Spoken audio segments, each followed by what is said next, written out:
So, everyone, welcome to the latest CTO Craft Bytes. Today, we're going to be looking at building a culture of learning in engineering. So if this is your first time at CTO Craft Bytes, let me tell you a bit more about this group. CTO Craft is a mentoring and coaching community for technology leaders around the world, focusing on supporting technologists in their leadership growth. Community members are over 7,000, and CTO Craft provides them with one-to-one coaching, mentoring groups, a curated Slack community, and events just like this one. Firstly, a huge thanks to our headline partner, AWS, for helping to make these Bytes events possible. So, I'm Ezechi Britton, or Ez, as most people know me. I'm a founding member, principal investor, and CTO in residence for ImpactX Capital, the VC fund investing in underrepresented and diverse founders. So I'd love to introduce you to our great panel today. So joining me, we have Nick Goodall, Head of Engineering at Learnerbly. So Nick, tell me and the audience a little bit about yourself. Excellent. Thanks, Ez. So hi, folks. I'm Nick. I'm the Head of Engineering at Learnerbly. For those of you that are not familiar with Learnerbly, we're a marketplace that puts learners in the driving seat of their own development. So if you think of any marketplace in your head, let's say ASOS, Booking.com, anything along those lines, we're building something like that where learners can use personal learning budgets to explore our marketplace and choose the learning that's best suited to their preferences and needs, whether it's a book, a subscription, a course, a conference, or even a coach. And for me personally, over the past 10 or so years across various different businesses, I've successfully and unsuccessfully led and designed learning initiatives from really small things like a book club to multi-year objectives, trying to transform an organization's approach to learning and personal development. I've created a ton of career and personal development frameworks, again, both unsuccessfully, as well as other learning tools like skill trees, canvases, and more. I've always been really passionate about the development of others. For me, that's the most fulfilling part of my role. It led me to investing a chunk of my own time into learning about learning, as well as becoming qualified as a coach so that I could help people transform into the people that they really wanted to be. So when it comes to the side of like learning cultures, I really want to be in a conversation where we start talking about or we stop talking about L&D as a perk and where it moves to a space where it's a core part of how businesses function and how teams become successful. And hopefully I can share some of those insights today. So thanks. Fantastic. And Sarah Wells, formerly Technical Director for Engineering Enablement at the Financial Times. So hi, Sarah. Tell us a little bit about yourself. Yeah, so I'm actually taking a few months out at the moment, but until the end of last year, I was Technical Director for Engineering Enablement at the Financial Times. The Financial Times is one of the world's leading business newspapers, the one published on pink paper. There are about 250 engineers at the FT based in London, Sofia and Manila. They're divided up into 6 or so groups that are pretty autonomous, each headed up by tech product and delivery directors. And I ran a group there of about 50 engineers doing things like operations, infrastructure, platform and tooling, every team that supported other engineers at the FT. I was at the FT for over a decade, and I went from a senior engineer to a tech director while I was there. And at the same time, the FT went from releasing code 12 times a year to doing more than 30,000 releases a year. And we did that through adopting things like continuous delivery, DevOps, the cloud. And we were early adopters of microservices, containers, and Kubernetes. And I think our learning culture was a key reason we were able to make that kind of change. We learned from other people and we applied what we learned. It's always something that I've valued and taken part in. When I look back at what I did at the FT, there were lots of things related to learning and sharing knowledge. And I'm really keen to share some of the things we did that work for us and why I think that a culture of learning is really valuable, both for companies and for the people that work there. Fantastic. Thank you so much. And I love that piece about the release schedule that you started to build in. I remember when I was at Credit Suisse, we switched to an agile model releasing every 2 weeks. And we were asked, why is your software so broken that you have to release every 2 weeks? Sometimes education and learning isn't just about the dev team, right? Yeah. So brilliant. Look, so for everyone in the audience, you can add your questions at any time from the Ask a Question link below the video, or you can put them in the comments. We won't have a dedicated question and answer at the end, so please ask your questions throughout, and we'll try and weave them into the conversation as we go. Okay, so let's talk about building a culture of learning in engineering. So first question I want to start with, right? Why? It's all about why do we do this in our organizations, and how do you do this? Okay, so I want to start with you, Nick, right? Because you work in a learning organization, yeah, Mhm. and sometimes a lot of organizations do one thing for their clients, but treat their staff in a completely different way. So talk to me about a learning organization building a culture of learning within its own teams. Okay. So again, like that's for us, it's just part of our DNA. It's like such a core thing. It's embedded right from our values. Like we've got one of our core values now is called always grow, and it focuses around curiosity, feedback, and not only learning but sharing information and challenging each other. So we're creating that space where we can actively be learning and looking to support each other through that learning constantly. And that underpins all of our processes, our practices, when you're looking at things right from hiring, right? So even through our interview stage, we are assessing people against those values, even in a technical interview. How do you break down and describe a technical solution? You know, like one of the things we would ask at the end of an interview feedback session is, could you learn from this individual? Right. So we try to make sure that that's embedded throughout. When you actually go into like our onboarding phase, dog fooding is a big thing for us, right? So from day one, we're getting people to log onto the platform, purchase a learning One resource. point there, Nick. You mentioned the phrase dog fooding. For anyone who might not know what that means, can you just explain that? So dog fooding is basically where you are not just selling that product, but trying to use it and live it in as part of your company and your business culture. So that for me, it's so that our engineers get closer to what our users are actually doing on a day to day and have a deeper understanding. So again, day one, get a learning resource, join one of our learning initiatives, be it being involved in mentoring or a book club or a lunch and learn, one of those things so that you can start feeling part of that culture. Um, and then that goes even further into like what sometimes seems like small things, but in your stand-ups, right? Asking the question, what did you learn yesterday? Instead of it just being focused on blockers, what did you do, status updates. Our retrospectives have also got a dedicated focus around learnings and suggestions and things that as a team we can then take forward.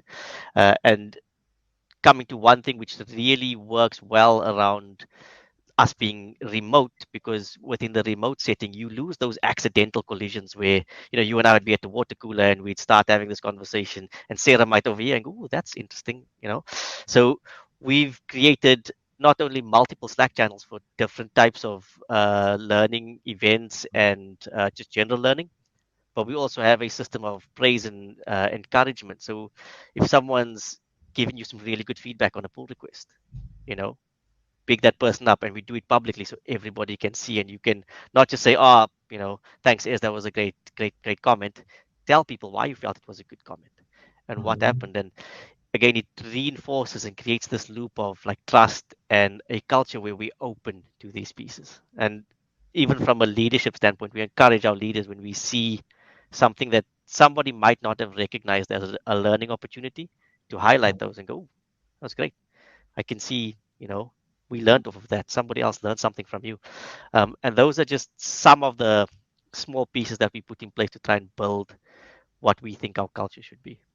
So there's a couple of points there that you talk about. You mentioned things like GitHub, Slack, communication, always learning. There's a heavy emphasis on communication there, which we're going to dig back into in a moment. But before we do, Sarah, so the FT is not known for its learning culture. It's an online newspaper, or it's a newspaper and online newspaper. So talk to me about how you've enabled that within a leading publication, right? From a technical standpoint, what's been going on there? So I think that's an interesting thing because I actually think newspapers value knowledge and they value sharing that knowledge. So so actually the FT has got a culture about learning in general. but also within the technology department. I think one of the things I love about working in software engineering is that it's about solving problems. And those problems are different every time because there isn't a lot of value in solving something a second time. So maybe you're building new functionality. So maybe at the FT, we're doing something around changing how a subscription works, or maybe it's a new technology. So you want to start using a graph database because you're thinking this is something interesting I can do different stuff with. So I think most of the time as an engineer, you're doing stuff that's new to you, but there are probably other people in your company or in the industry that have already done it successfully. And if that's the case, you can learn from them, and it will help you avoid their mistakes. It will get you to a successful outcome more quickly than if you're just having to start from scratch.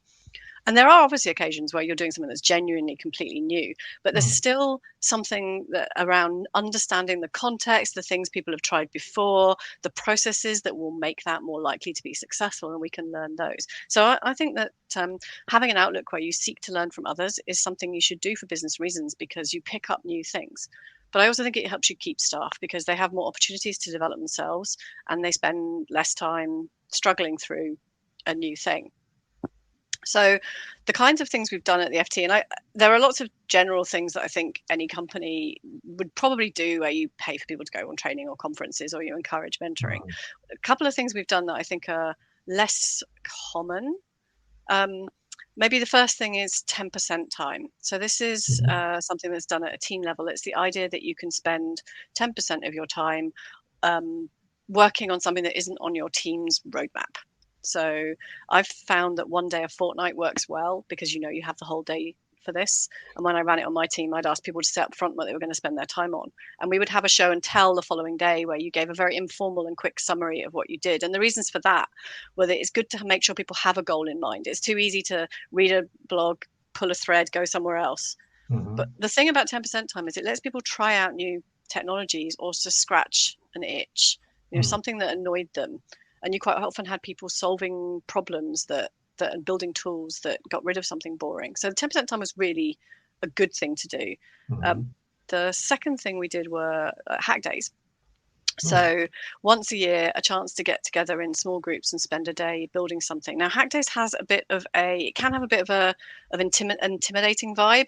Like when I was a senior engineer, I never wanted to do a Hack Day because I thought I'm going to be exposed for what I do and don't know. So we're always really careful to make sure it's not intimidating, and it's not you're going to work through the night, because that rules it out for a lot of people. They're not interested. So it would always be during normal working hours. We'd help people find a team or an idea. It wasn't super competitive, but it let people try out new functional ideas. So the Financial Times has gift article functionality where a subscriber can gift an article for someone else to read, and that was first built in a Hack Day. I did not know that. So it's a good thing. It lets you kind of try something out that maybe you haven't been able to persuade people of until you demo it. So that's really good. The third thing I was going to mention as something we've done that I think is really worth considering is we ran an internal tech conference, and that's actually something I'm really proud of, because basically me and a colleague came up with the idea, and we went to our CTO and said, can we do a conference? And he said yes, and he booked our conference suite for like 3 weeks away. I was just like, wow. But basically, we realized we'd gone to another conference, and we realized we'd learned more from talking to the other FT people that were there with us than we had from the talks. And we thought if we run something internally, it'll allow us to all learn from each other. And it's been running for 6 or 7 years now, including being totally online for the last couple of years. And it's just really, it's a great thing for letting people connect to other colleagues and get a view for what they're working on and the things that they know. Right, fantastic. By the way, I'm loving the side conversation that's happening in the sidebar. Joe, I love the term innovation days as well, as opposed to hack. So please keep on going. Please keep on going. Yeah. I just wanted to touch on something, Nick. Earlier, you mentioned a lot of communication and communication tools. There's something quite unique about your organization, isn't there, that we touched on before we started this. Do you want to talk a little bit about the remote nature of your business and how you've driven learning through that model? Yeah, so Learnerbly is completely remote, and we have been just like once the pandemic, we don't actually have any physical locations. We do offer some co-working spaces, but for the most part, everything is remote, and we try to offer a lot of asynchronous communication. And this is where we really try to challenge people around how you're communicating. You know, like even like if you gave a book review, it's not like this is a good book. It's like what inspired you, what sparked you in this book, and things like that. And you'll often find with us when someone shares praise, if the people that were reading it didn't actually find it's a very clear message, people will actually come back and ask you, like, what was the impact of this learning? How has it affected you? You know, how can you share those learnings with somebody else? And we're trying to create those accidental collisions, or sparks, as we like to call them, with each other, like on a regular basis, and creating spaces for people to communicate regularly. Like there's another thing that we do within engineering, which we call our tech pineapple. And the idea came from a pineapple's all spiky. So how do we deal with spiky problems? You know, and this is the point where our engineers come together, and it's like just a pure knowledge sharing session where they can bring whatever they want to that meeting and just go, hey, I'm struggling with this personal project, whatever, and like the whole engineering group gets together to kind of discuss those things. So in a physical environment, this would be the equivalent of us, you know, allocating meeting spaces or learning rooms or quiet time, you know, like giving people rooms like where they can have mental breaks. With the remote nature, we're having to figure out like, how do we ensure we've got the space and the support for people to actually do this? Because through the pandemic, the way we learn and the way we consume learning resources has changed so much, and it's so much in the flow of what you're doing that you have to look at it in a slightly different fashion. You can't just go, okay, you're going to go and read a book, or we're going to have this meeting and it's going to be productive, and things like that. So it's a very deliberate change on our side. And again, a lot of it comes to us trying to reinforce the thinking and that type of communication that we want to see. Okay. So I think we spent a little bit here talking about why you guys do what you do and how you've done it. But I'd like to touch on some of the lessons that you've learned through these journeys. And Sarah, moving the FT from the release model you had to, 30,000 releases or however many it was, whilst there's a huge amount of education that's had to go on throughout the organization to enable that. Talk to me about some of the lessons that you've learned from that experience. So I think the first thing is that you need to be clear that learning is work and it's valuable. So an example is quite often you get a lot of pushback from non-engineers about something like 10% time, because they see it as engineers having fun on work time, like they're messing around. What are they doing? Yeah. My experience is that it saved us time and it helped us make better decisions. So when I was leading work on the FT's content platform, if I had an engineer come to me and say, I think it'd be great if we moved from Docker to Rocket. So like they're talking about different technologies. You can have a lot of discussion about that, but it was much easier for me to just say, great, why don't you do a 10% day on that and see how that works? And so you don't have to have a lot of debate. People go off and they spend time on it, and sometimes the outcome is a strong view that this is actually worth investing more time in. Often a day's work got people to the point of feeling, well, actually this technology isn't a significant improvement on what we had, or it's not ready for production use yet. And that's a really good return on investment, because it means that you're not spending a lot of time or scheduling a lot of work, and you're making the decision early before someone's committed to this as an idea.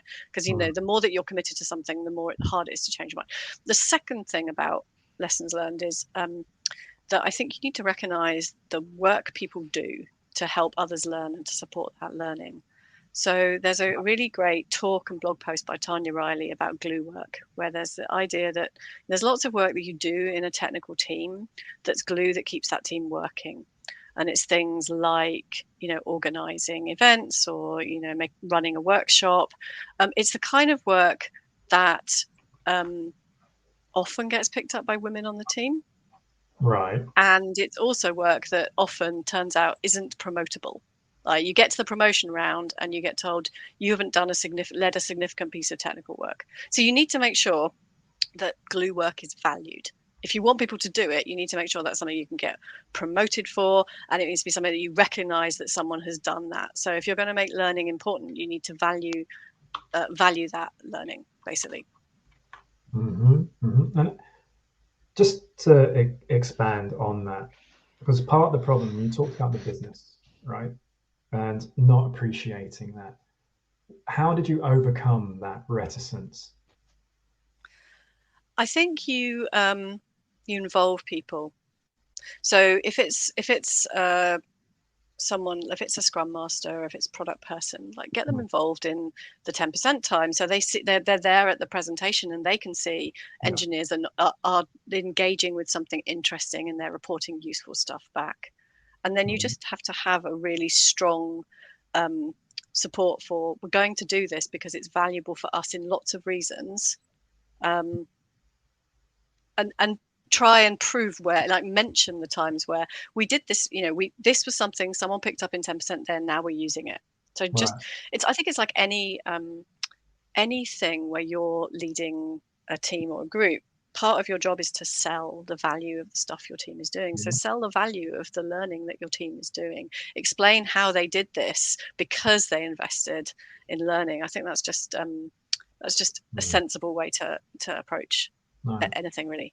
I really like that. Actually, when I was at Credit Suisse as an engineer, one of the things we found was that developing testing tools actually became a really good test bed for innovation, because our end users didn't really care what technology, what approach, what methodology we used in our testing environments. As long as it worked, they didn't care. Production, far more concerns, right? So our testing environments were the most advanced, innovative things we could build. And we found that actually a lot of that would then flow into our production environment. So we almost used our test suites as our 10% learning time. So really interesting. So Nick, again, I really want to touch on this. Obviously, you've had to develop this type of learning environment within a remote first environment. And we talked a little bit about before this about graduates and their experience as well. What lessons have you learned on this journey? I think it's actually not too dissimilar from the stuff that Sarah's learned. Like the engagement piece and actually getting people to come along that journey is the most challenging thing that I've learned over the past few years. Learnably is slightly more of a you're preaching to the choir at Learnerbly. Like a lot of the people that we've hired, and culturally they're aligned with it. But in previous organizations, and again, this was like my previous role at Treatwell, we had grads that had came in, and all of this was happening through the pandemic. And it's like, how do you best support this person? And getting them to understand, like, learning is work, and it's something that I always used to tell them in one-to-ones. My primary goal for you is for you to grow and improve. I'm less concerned with you making this massive contribution within the team. I want you to begin to hone your craft. This is where I want you to see your focus. And reinforcing that message regularly was the key thing for helping graduates feel supported, giving them the trust to experiment, innovate, fail, and knowing that even if they did it wrong, someone would be there to go like, okay, cool. What did we learn from this? How can we take this away and improve for the next phase and the next phase and the next phase?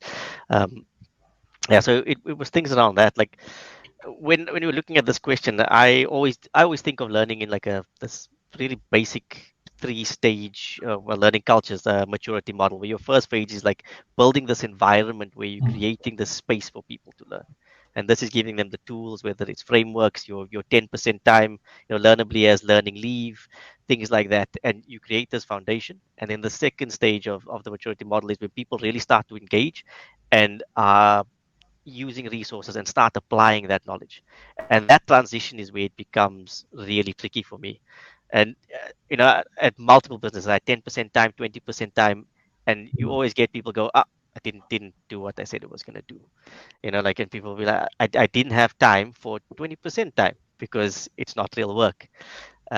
Or the things where you would see, like I've done multiple surveys, and the two things that come up a lot is I don't know what I want to learn, and I feel guilty about using company resources and time to actually learn. And then the other one, which is slightly related to the second point, was I feel bad about learning something that does not have a clear value for the business. So if you're experimenting with another language or technology that we're not actively going to apply, people are like, this isn't going to help my team or my business. And so you'd meet that resistance. But once you get over that hurdle, things generally start to accelerate, and you can get people engaged, and that trust starts to develop. So there have been a couple of questions from the audience, particularly about some of this stuff that I want to take a quick break. It's a quick segue to focus on. especially when we're talking about learning time and the rest of it. And one of the questions, you mentioned a book club and outside learnings, right? And this is from Vahid. How do you make it come across to your employees? So we talked a lot about how to encourage employers to accept this. And you've been talking a little bit about how do we encourage employees to do this. But how do we make it come across to them as part of the culture and not as pseudo forced unpaid work, right? Sarah, what are your thoughts on that? I think that you have to make time for it in their working day. I think there's always a problem if the expectation is that you go home after work and you read books and you go to meetups and stuff like that. I think it's not for everyone, and it's also something that really makes it a lot easier for people who don't have other commitments. If you're a parent, I think it's harder. So I just think you need to have it clear that there's an expectation that you can do this. You can take time out of your day, and that comes from the top of your culture, your leadership. If your leadership aren't backing people on this, then people will think, oh, well, I can't take time away from my scheduled work to go to this book club or to do stuff. So it has to be something that's kind of an expectation that is demonstrated. It's demonstrated by people. I'm just seeing Joe's comment. Yeah, I don't have energy. Like if I'm doing my job, I generally do not have energy after work to do anything extra. Like it's tough. I'd like it to just be part of what I do in my day to day. I actively go and discourage people from actually, like, if they've taken learning resources and they want to go and say, like, you should be doing that learning during company hours, right? We actively encourage you to do it. And I'm the same as Sarah, right? When it comes to learning cultures, with most culture, it starts with the people and they've got to grow and it's organic. But with the learning, because there's that feeling of it's not work, there's the guilt, those things, if the leadership have to drive it. This is why I always talk about your leaders, anybody that's in a position to support other people, your engineering managers, your tech leads, your architects, VPs, everybody needs to really sing about those things and make sure that it's very visible to everybody. And then the other side is where the whole piece around people not knowing what they want to learn. If you start tapping into let's take book clubs specifically, book clubs that people are genuinely interested in, like it's coming from them, not something that they say, oh, Nick's read Accelerate or whatever, we should probably read this, right? It's what do you want to read? And you start building that seed around. It's like, this is what we do at Learnerbly, right? So people will buy a resource and it'll pop up in our Slack going, Nick's bought these books. And then somebody else will go, oh, that was a great read. And they go, oh, should we start a book club? And it organically just spins up and people start engaging and, we're asking for tips and things like that. So it's, if you can move to a space where it's more learner-led, the engagement will come and there'll be more value out of it. All right, brilliant. So a couple more questions. So we talked a lot about the learning and how it's important to the individual and how it helps the organization. So how big a role do internal learning teams play in your development? A lot, or do you do most of your L&D activity yourself? All right, so again, Sarah, let's start with you on this one. So the Financial Times has got a really good L&D team, and they run lots of courses on things like management, diversity and inclusion, mental health. There's a lot of stuff there that is general. It's not normally specifically for technology, but it's things that you need as you develop in your career. We've also my own team at the FT went to learning and development and asked them to help us get specific training that we wanted. So we said, can you help us to arrange training on facilitating virtual meetings? Also, can you help us find training to do writing technical documentation? Right. Sometimes they can help us to bring in people, sometimes they can't, and we do it ourselves. So I think with the technical documentation, we might have actually gone and found a provider there. So it's a mixture. We can work with our learning and development team, and they're really willing to hear what we they're really willing to hear the stuff we're interested in, and they are responsive when they discover that everyone in technology wants to do a particular course. We have filled certain courses at the FT because everyone's like, yeah, that's really useful. And then there is a lot that we do ourselves as well, and that tends to be more informal. Like, so we've run tech talks where we've invited people to come in and do both internally and externally. That can be really good because you bring someone in from outside the organization, they say exactly the same thing you've been saying, but everyone responds really positively to it. It's like, oh, this person said it must be true. So I think that's really powerful. Another thing we've done is, like, for sharing knowledge, it's having a blog. So we have a blog for product and technology, and you tend to think about blogs as being outward facing. And people do read it when they're coming for interview and stuff, but actually mostly internal people read your posts. So it's a really effective way of sharing information, and it makes you put your thoughts together in a really approachable way because you're explaining it to someone who doesn't have the context. So my colleague Anna Shipman is the person who said to me, the blog post is not for this blog post is not mainly for external people, it's for internal people because it's going to influence. So I think we do a mix. We do lean on our learning and development team, but we also expect to do things ourselves. Okay, Nick, how about you guys? Do you have an L&D team, or do you just allow people to figure out what they want to learn?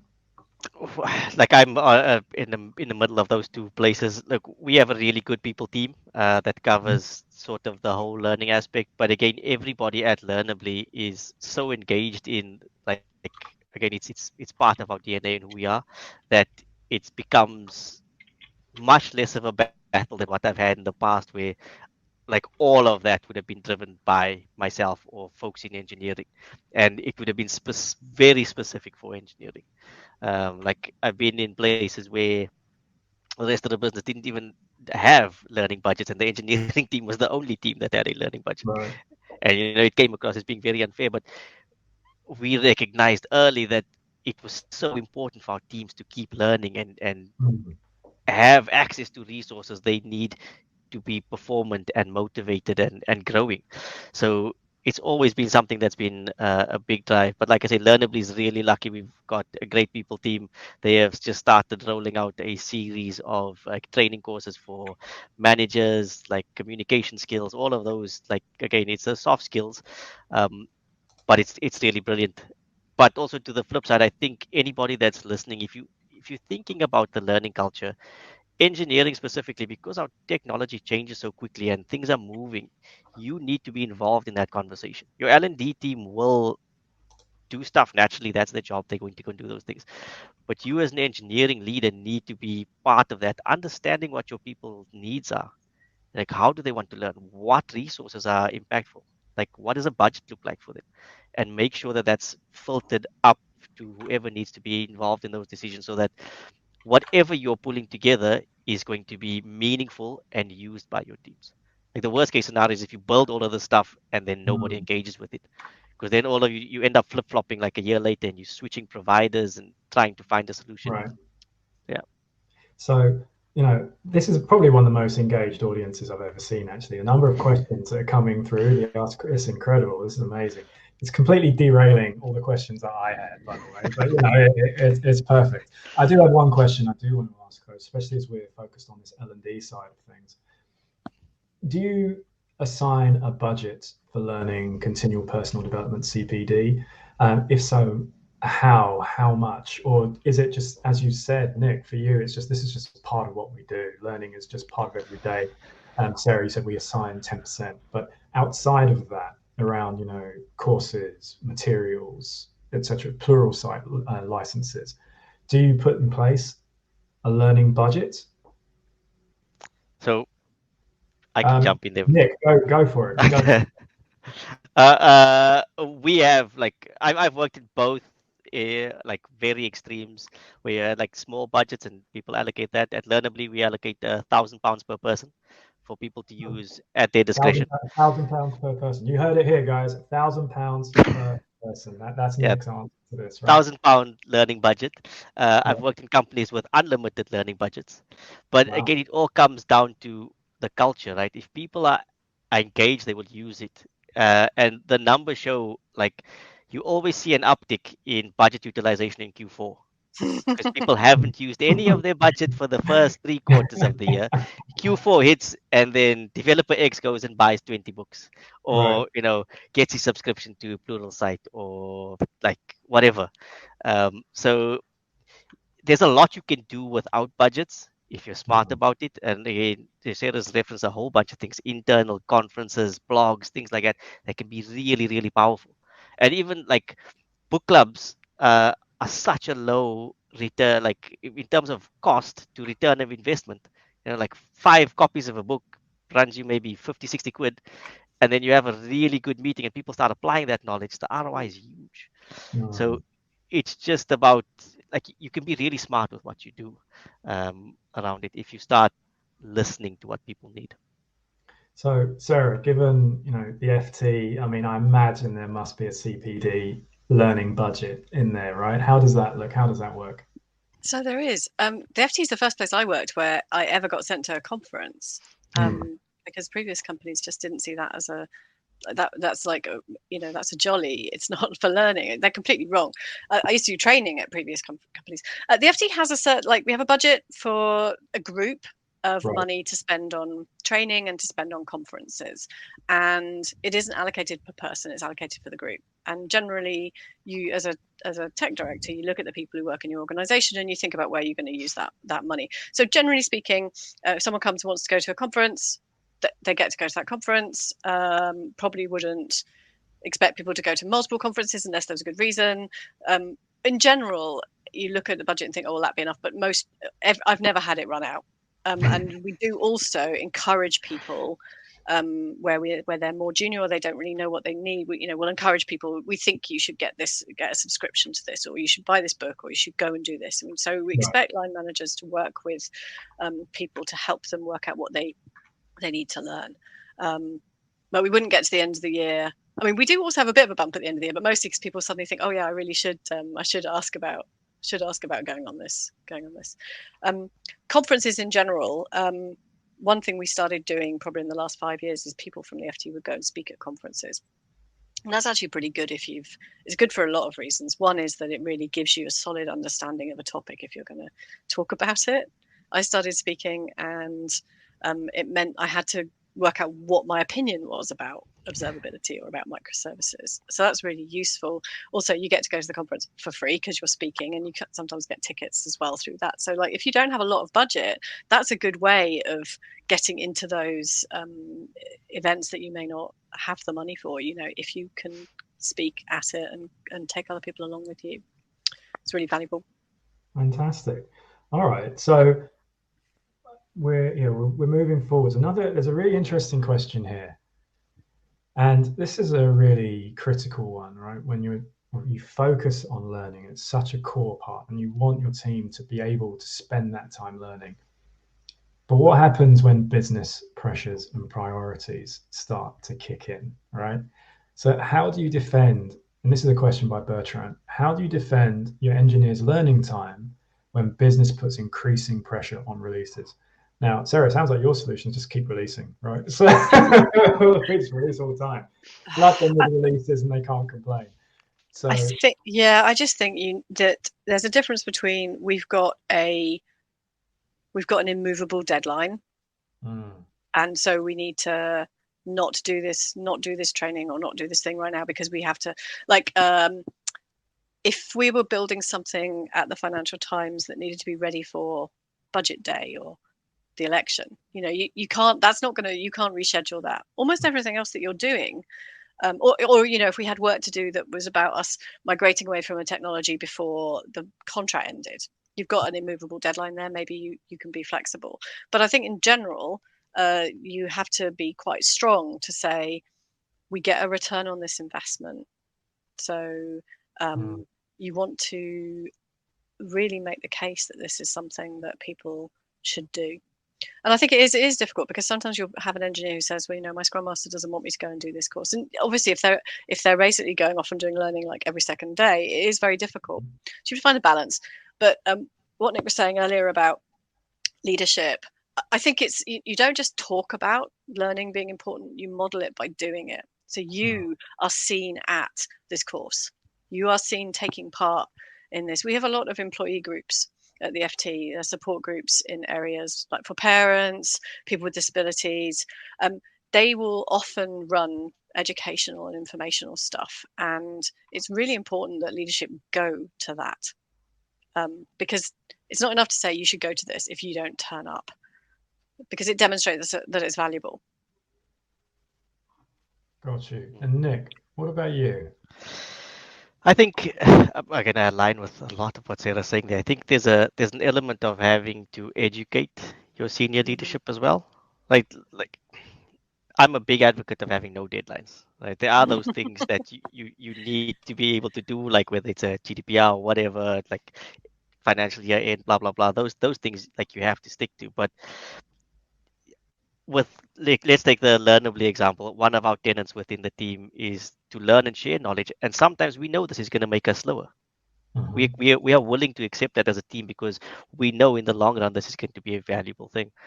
And if you can start evidencing that and showing that return on investment again that's happening within your teams, like how are they sharing knowledge, this is why things like our praise system works really well, because people are speaking about how they're learning regularly and it's visible to the entire company. So your leaders can see people are learning. And again, like a great example with Learnably right now, when I came in, we shifted to start changing our processes so we can get to something along the lines of the FT where we're releasing 30,000 times in a year and building up that pipeline. But when I suggested this to the leadership, it was like, we have to go slow, right? Things are going to slow down. We're limiting the focus of the team. We're going to give them more time to learn and grow so that they can start understanding why these things are good. And over time, things are starting to improve. And like, I mean, that was like 6 months ago 8 months maybe when I started. Now, the current project that we're working on, the throughput is much higher, but people are still learning. And like leadership are starting to recognize that those training events, the books that we read in the book clubs, all of those pineapple events that we're hosting are starting to pay dividends. So if you can have some of this data and keep trying to educate and share information with your leadership, it can make those conversations a lot easier. But stand firm. I would say you do need to stand firm. Like question why those deadlines are there, where's the pressure coming from, and why is it happening, so that you can better support your team's learning. No, it's really important. I love that whole focus on time focus and prioritization as well. And again, I keep an eye on the chat that's going on in the right-hand side, and some really interesting points here, especially around work-life balance and learning. And really key point mentioned by Joe actually about chronic illness and exhaustion. And not everyone's circumstance is the same, right? But everyone has the right to work, right, and to be the best person they can be. So I love the fact that the focus here is on learning during work and that being critical and important to your ability to be successful as an individual and as a business. So 100% support that. We've still got a couple of questions in there, but we've got three actually. So I do want to move a bit forward with this into my last real big question for the team. And if we have time, I promise you we'll come back to those questions, okay? But my last major question is, what's your vision for the future? I'm going to start with Sarah because you're no longer at the FT, right? So how do you see learning technology organizations growing, and what's your view on that? Especially, are we remote first forever? The pandemic is over, apparently, and everyone's back in the office. But what are your thoughts about learning and the future of this? I think that I think we're basically never all going to be in the same room again. Whether people are fully remote or hybrid, you're often going to find not everyone is there. So you have to work out what that looks like. So I think people are going to be doing some level of hybrid working. And I think there's two things. There's a logistical thing, like what changes when you're doing stuff online. So when we ran our internal tech conference online, I actually preferred it in lots of ways because we didn't have restrictions on being able to book a room. We could run things in parallel. We could have as many people as wanted in the room. And actually the way the talks worked is very different standing up on a stage with an audience versus being in a conversation like this where people can chat in the side channel. We had a totally different vibe and lots of real engagement and chats going on while someone was talking, which I really like. It's different as someone who's speaking, but it's really nice. We also wanted to, when we ran our conference online, we thought about how do we make things more interactive. So I speak at conferences, and one thing that that I've seen while doing them online is that instead of having 40 minutes of someone talking and then 10 minutes of questions, that's a long time to pay attention. Maybe a shorter talk and more to and fro is better. We did some open spaces in our own conference. So open space is the idea that you have this slot and people can volunteer a topic that they want to talk about, and anyone who's interested in that topic go and join it. And we did it under Chatham House rule, which means you don't you can talk about what was discussed, but you don't attribute it to a person. So I went to an open space about, how do we maintain our culture? You can talk about the broad strokes of it, but people feel they can say something because you're not going to be like, no one's going to say, oh, Sarah said that she hates this thing. That's not going to be said.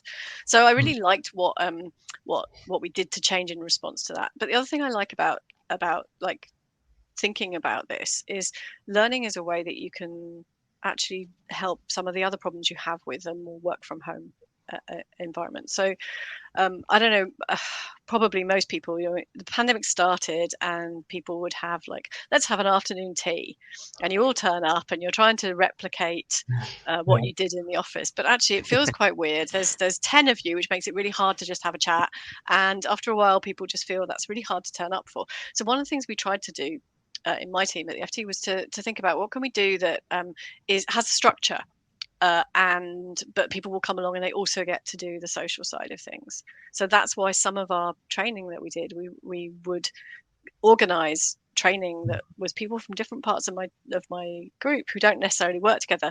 They're working together in this training, so they get to spend time, and we are relaxed about there being a bit of chat and a bit of time to be social as part of it. I think people will turn up for that in a way that they won't turn up for the 15th afternoon tea. It feels much easier to turn up. It's structured and you can build connections. Okay, fantastic. So Nick, obviously you've built a remote first learning culture at Learnerbly, which is a learning organization. Does that mean learning's done for you guys? Is that it? No, we are far from done. I think there's still a massive road for us to travel. I mean, like you said, the pandemic changed things so much in terms of like the types of content we're consuming, when and where we're consuming, how we're networking and engaging with each other. And now that the pandemic's over and we're coming back into this different world, I think we're going to see a shift again. Like there was a massive increase across the board for businesses, and they saw it very much so as a motivation and an engagement tool during the pandemic. But I'm hoping that this will now start shifting and people will have seen value. And where we currently are, even within Learnerbly, we are shaping this learner-led, learner-empowered journey, and where it's very much what's meaningful for you and how can we help you grow. And I think over the next couple of years, we would really like to see that shift is from learners to teams. So teams are learning as organisms and they helping each other figure things out. And then that eventually starts shifting into real organizational learning, where teams are learning to solve problems for the business in the most meaningful way. And we've got less of the top-down piece, but teams are genuinely empowered to go and figure things out and solve the problems they need to for their businesses. So that's kind of where I'd like to see things going in the future. All right. Well, fingers crossed, and we'll keep an eye on the future. So we've got a few minutes left, and there were still some questions. I promised we'd come back to them. So, top question, and again, you can actually vote on these as well. So, and I'll ask them in the order that I see them. All right. So, have you ever had engineers struggle coming up with something they wanted to work on in their 10% time, and how would you support them through this? And this is from Anne. So, Sarah, how about you? Yeah. So I think there's a couple of things. First of all, I think it's some people don't actually have a strong sense that they want to do 10% time. And actually, what I've found is if teams are doing work that they find really rewarding in the day to day, there's fewer people want to do the 10% time because they're already learning and maybe they're getting the fun stuff already as part of the job. What we always said was that you do it if you want to, you don't have to do it. If you want to do it but you can't come up with an idea, it's really about talking to them about what's something that's annoying you at the moment. And it doesn't have to be super ornate. It's just you want to find out a bit more about this thing, or you want to try something out. It's like trying to convince people that it's not It doesn't have to be unique. You can just spend some time on something that you want to understand a bit better, or that you want to try out, or that you want to fix. My general thing, I'm kind of going to jump ahead and answer the second question I think that I saw too, which is that, I think when you do 10% time working for a company, it ought to be something that has the potential to benefit the team or the company. Right. Honestly, but there's so many things there that, like, there's so much to learn. I think there's a ton of things that you could say, here's why I think this is of interest. Right. So I generally encourage people to think about things that are tied to the work that they're doing. Well, I mean, because it's a lot easier for me to sell it to other people that we're doing this, because you can see the value. Like, I would really find it a bit harder to explain to senior leadership, oh yeah, this person has spent their 10% time learning a language that we are not using at the FT and that I don't think we're going to use. Maybe you learn enough to say, actually, this would in fact make things a lot easier, and we have moved languages at the FT. But you can generally spot whether someone is thinking in the context that they're in, or whether they are just kind of just really out there. Right. I think Nick is probably going to disagree with me, but I think it's a balance, right? There's obviously things that you might have to do a few more steps before you think this is relevant. And I'm not saying do the work that you like, that we should be doing, that just hasn't been scheduled yet. But if you're basically going to spend 10% time building something that's from a completely different industry, it's less relevant. It's definitely a difficult one. I want to move over to Nick to respond to that in a second. I think famously, it's that whole, Steve Jobs has famously said he did a calligraphy course at university, and that's what inspired him to create some of the fonts in the original Mac system, right? And if he hadn't done that, who knows where we'd still be using Times New Roman, right? So, Nick, what are your thoughts about that? See, so I definitely disagree with that. Like, I try to shape it so intention. I like that I want people to learn what they want to learn and what's meaningful for them, because the big benefit for me, not just so much on like how it's going to benefit the business, but the motivation and the personal growth of that individual. There's Frederick Herzberg has got his theory of motivation, and he's got hygiene factors and motivation factors, and one of those motivation factors is personal development and how can you grow as an individual. Like, I've had people like do acting classes, right? And side benefit, their actual communication skills improved, right? It wasn't something that I intended to get out of that, and again, I had massive pushback from leadership. It was like, how are you spending this money on acting classes? It's like, it's 70 quid. In a grand scheme of things, it's not a lot. And her motivation increased, her engagement with the team increased. And I'm also maybe a little bit biased because I did this personally years ago when I started to become qualified as a rugby coach. So I bought some books for rugby training. And again, I got loads of pushback on it, but it also shaped who I became as a manager and as a leader. Right. So I use a lot of sports analogies, and I take a lot from what I learned as a coach. And had I missed that, who knows what type of leader I'd be now. So you know what? I'm not massively disagreeing with you, because I've done acting training at the FT in order to support being a more effective speaker. So I can see there's a broad range of things, but I kind of want someone to explain, how is this going to develop your career as it is now? Because I do think because I want to be able to argue the case that this is an investment. I'm worried if someone is very clearly learning a technology that's going to get them their next job. It's a lot harder if they're obviously not engaged in what you're doing. But there's always, it depends on your relationship with the person, because if you're a good manager, you want them to develop, even though they're going to move on to somewhere different, because frankly, you want someone who likes what they're doing. You don't want them to be stuck in a job that they don't like. So 100%. Yeah, CV building is a problem, right? But sometimes those skills are actually beneficial. I launched a startup whilst I was at Credit Suisse, and had to learn a whole bunch of skills to do that. And the weird thing was I was trying to leave the company, but I was upskilling myself so much through doing this. I kept being given more and more responsibility. So very strange thing. But I certainly think it's not very tied to the direct stuff you're doing. But there should be something, like I think Fahid says, everything relates to everything. You should be able to see some connection.